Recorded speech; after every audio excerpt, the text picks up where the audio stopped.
Methylene blue is becoming an extremely popular supplement in the world right now, and that is because many different influencers, health coaches, and also celebrities have been using methylene blue. So today I want to share some shocking facts about methylene blue that you need to be aware of before actually experimenting with this particular compound. So first of all, we need to understand a little bit about methylene blue. It's also known as methylonium chloride and is commonly known for its vibrant blue color. Now, it is a salt used as a dye and is also widely used in various scientific, medical, industrial applications and by many biohackers. Now, first of all, let's look at how methylene blue can actually support the immune system. Methylene blue has attracted interest for its potential effects on immune health. Now, here's how it can positively influence immune health based on the current research. It has antioxidant properties, it can modulate inflammatory responses, and it can also exert an antimicrobial effect. So clearly we can see here these three key points here: by acting as an antioxidant, extremely potent antioxidant, by modulating the inflammatory response, by reducing cytokine production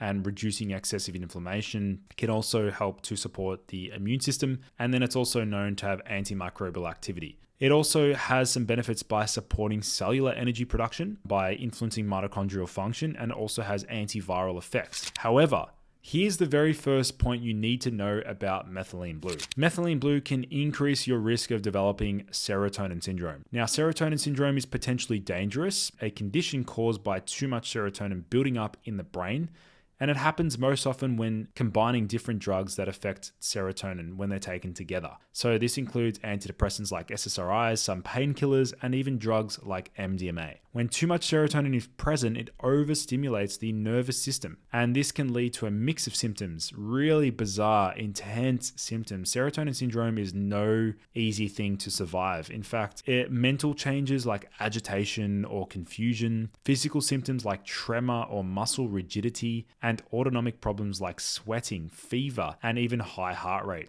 In severe cases, serotonin syndrome can even cause seizures, coma, and even death. So this is really important to understand. Now remember that methylene blue can cause serotonin syndrome because it's a strong reversible inhibitor of monoamine oxidase A, or MAO-A. This enzyme is responsible for breaking down serotonin in the brain, and when methylene blue blocks MAO-A, serotonin isn't cleared as quickly, leading to higher serotonin levels in the synapses. Now, by itself, methylene blue might not raise serotonin enough to cause symptoms, but if someone is already taking a drug that increases serotonin, like an SSRI or an SNRI or certain pain medications, adding methylene blue can actually tip the balance too far. With less breakdown from MAO-A and more serotonin being released or reabsorbed, levels can spike dangerously high. And this is a pharmacological interaction, not an allergic reaction or an overdose. So really important to just take note on the dosage of methylene blue that you're using. This is why I never recommend using more than 2 milligrams of methylene blue per day. I know some of you will say this is a very low dosage, but personally I think that less than 2 milligrams is still sufficient to get the benefits and, still derive many of the benefits of methylene blue. Here are some case studies indicating this dangerous serotonin syndrome when combined with SNRI. So case 1, case 2, and also case 3. We can see the 3 ones there. Clearly a real life potential danger. The next one is methylene blue lowering nitric oxide. Nitric oxide is a key signaling molecule that helps regulate blood flow, immune function, and communication between nerve cells. In blood vessels, nitric oxide is released by the cells lining the arteries and causes the surrounding smooth muscle to relax. This process, called vasodilation, allows vessels to widen and lowers blood pressure. Nitric oxide achieves this by activating an enzyme called soluble guanylate cyclase A, which increases the production of cyclic GMP, a molecule that tells muscles to relax. This pathway is critical in many systems, including the lungs, brain, and cardiovascular system. Methylene blue blocks nitric oxide, signaling not by stopping its production, but by interfering with its ability to trigger vasodilation. Nitric oxide normally activates the enzyme soluble guanylate cyclase, which produces a signaling molecule called cyclic GMP. This molecule is what actually causes the smooth muscle in blood vessels to relax. Methylene blue inhibits this enzyme, meaning nitric oxide can no longer increase cyclic GMP levels and the vessels no longer relax. As a result, blood pressure rises at very high concentrations. Methylene blue can also inhibit nitric oxide synthase. the enzyme that creates nitric oxide in the first place, but this effect is much weaker and likely not relevant in typical medical use.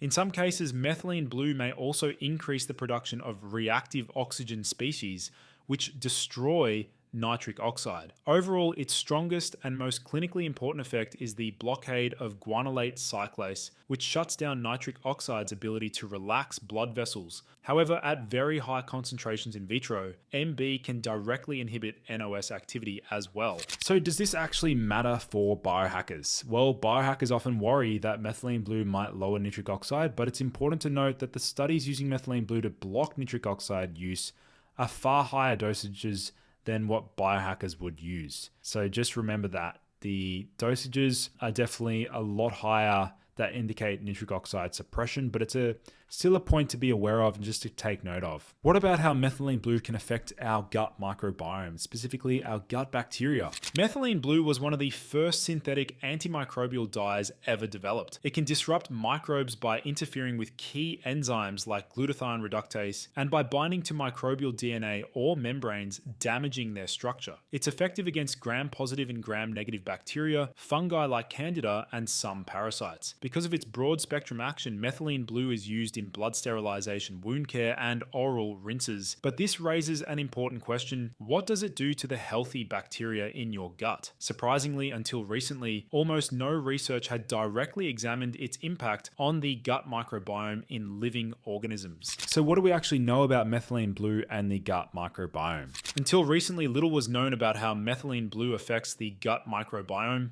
That changed with a 2020 study by Gurev and colleagues who treated mice with daily oral methylene blue for 4 weeks and analyzed changes in their gut bacteria. At a dose of 15 mg per kilogram, a moderate therapeutic level, the microbiome remained mostly stable. There were small, temporary shifts in the balance between major groups like firmicutes and bacteroidetes, but no signs of serious disruption or inflammation. However, at a higher dose of 50 mg per kilogram, the researchers found a clear increase in proteobacteria, a group of bacteria that often bloom during gut stress or inflammation. While the animals didn't get sick, the study suggests that methylene blue can alter the microbiome when used at high doses. These findings are important because they help define the boundary between safe use and microbiome disruption. Now, here's some evidence that methylene blue might actually help with colitis. Now, this is pretty interesting research. While there is evidence that methylene blue can disrupt the gut microbiome, there are studies that also show methylene blue may help with colon inflammation. Colitis is inflammation of the colon, often driven by immune dysfunction and excess nitric oxide production. 2 animal studies tested whether methylene blue could reduce this inflammation. In the first, rats with TNBS-induced colitis were treated with 1 to 4 mg per kilogram methylene blue daily for 11 days.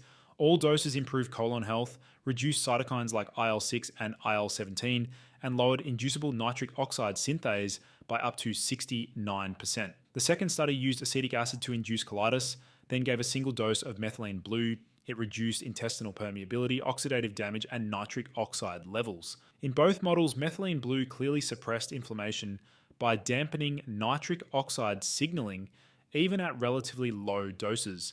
So is methylene blue actually safe for our gut health in the long term? Well, based on the available research, methylene blue does appear to have a low risk of disrupting the gut microbiome when used at standard dosages or microdoses. The only current animal study shows that bacteria remain mostly stable at moderate doses and only shift towards imbalance at much higher levels. Now, since methylene blue is well absorbed in the small intestine and mostly cleared before reaching the colon, it's unlikely that low oral doses actually deliver enough of the compound to significantly affect gut microbes. Now, that being said, there is currently no human research directly measuring changes to the microbiome with methylene blue.